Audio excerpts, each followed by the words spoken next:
De volta aqui no Voz das Ruas com uma entrevista muito especial. Ele talvez seja o perito com o ouvido mais aguçado desse país. Já trabalhou em casos que a imprensa quis saber, mas não podia. E em outros que até ela própria contratou. Aqui no Talk Chaba, Ricardo Molina, esse perito, esse professor incrível, uma referência internacional até. Professor, bem-vindo primeiro à cidade. Eu queria saber se desse livro aí, quantas páginas são? 400 e pouco. Mas do que não podia, daria o quê aí? Aí teria que fazer uma enciclopédia, né? Isso aqui é uma pequena amostra de alguns casos que eu entendi que são relevantes politicamente.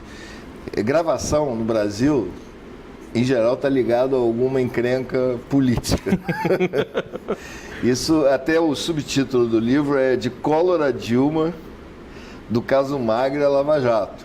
Todos esses casos, de uma forma ou de outra, teve alguma gravação no meio. Você pode ver, sempre tem. Desde o imexível Collor, lá em 1991, 92, até a gravação do Tchau Querida, né? A gravação da Dilma com o Lula. E mais recentemente ainda, uma gravação que eu também analisei, fiz a perícia, a gravação do Temer, né? Do Joesley com o Temer. Então, quer dizer, todo caso político envolvendo alguma coisa importante no Brasil, a emenda, a venda de votos da reeleição do Fernando Henrique, tinha uma gravação envolvida. A do Mensalão? Né?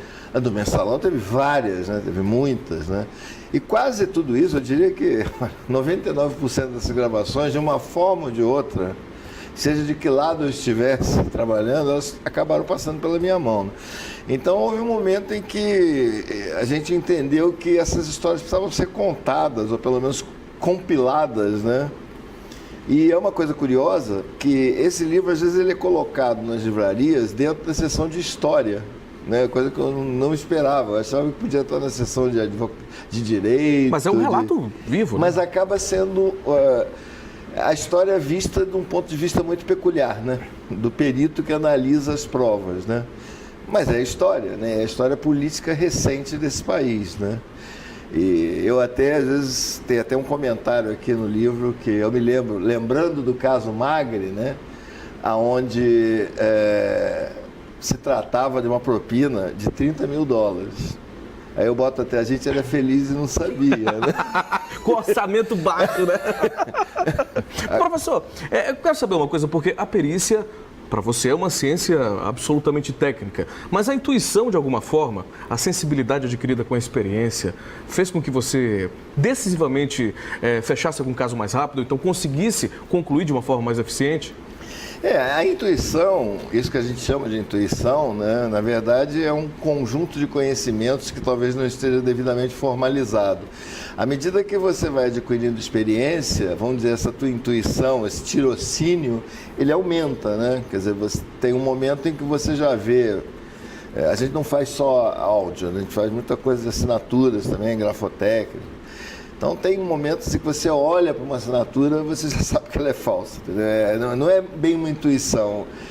Antes mesmo de examinar, você já olha pelo jeitão da assinatura. A mesma coisa uma gravação. Tem gravação que você escuta e fala, não, tem alguma coisa errada aqui. Não tem alguma coisa errada. Pelo gráfico até? Antes até de fazer o gráfico. Pela própria audição, você fala, tem alguma coisa errada aqui. Depois a gente examina um pouco mais e descobre realmente que tem.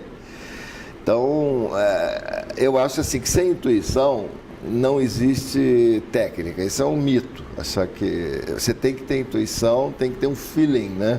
Pode dar o nome que quiser, mas tem que ter um feeling em qualquer profissão, em qualquer técnica, você tem que ter um feeling para ter aquele plus, né? Senão você vai ficar naquela técnica rasteira que às vezes não resolve, você não vê.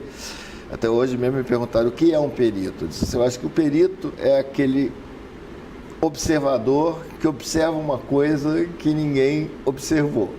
É isso aí. Entendi. Senão ele seria uma pessoa comum, digamos, né?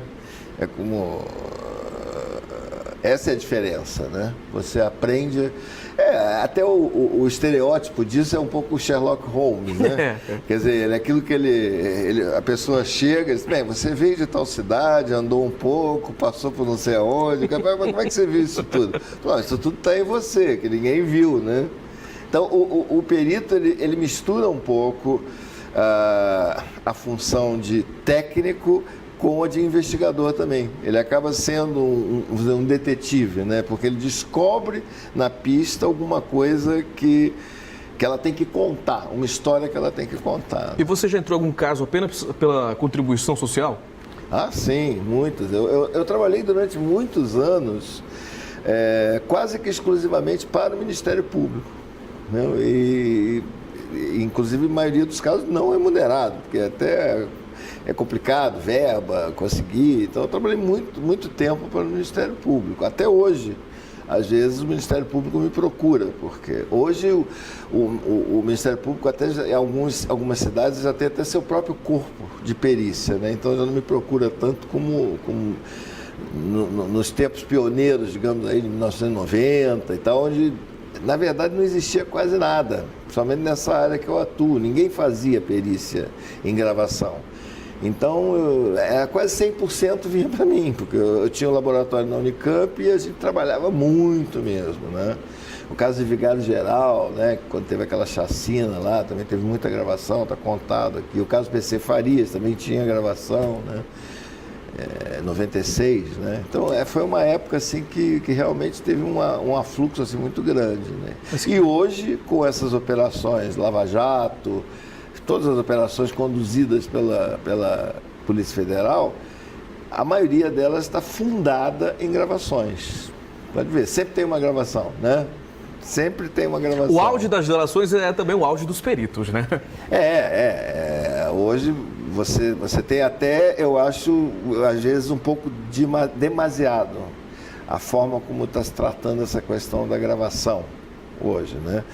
Existem casos onde eu acho que talvez estava até um excesso, né? Onde passa a não ser mais investigação e passa a ser intromissão na vida privada, né? Quando você estende demais esse período da gravação. Quer dizer, eu acho que é inadmissível, como eu já vi em alguns casos, você passar 2 anos gravando uma pessoa, né? Aí você não está mais gravando, você está... é meio jogando a rede para ver se vem peixe. Você não sabe nem se tem peixe, né? E isso aí eu acho que inverte um pouco o próprio sentido da investigação. Entendi. Né? Embora eu trabalhe com isso, eu sou um crítico em relação a certos excessos que eu considero, que estão sendo controlados agora, né? Por novos procedimentos, novas regras. Não pode se estender indefinidamente, tem que ter um período definido. Porque a gravação, na verdade, ela não é a prova, ela é o indício. Ela não pode ser considerada, ela por si, prova. Isso eu acho que também é um equívoco que está acontecendo no Brasil. Eu queria ter tempo para discutir tudo isso. Professor, muito obrigado pela sua presença. Agradeço.